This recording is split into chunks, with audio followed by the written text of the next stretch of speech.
So I came up with this little idea, which is just an ordinary handle. It was off a frying pan or something, a stove pot.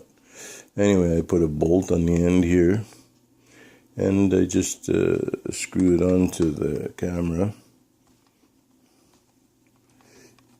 The reason I put the nut is to keep it tight. So there you go. And all you have to do is start filming, and you eliminate a whole bunch of noises because, like I said, your camera is not in your hand and your mic is not picking up those sounds for nothing. So that's it. Good luck with yours.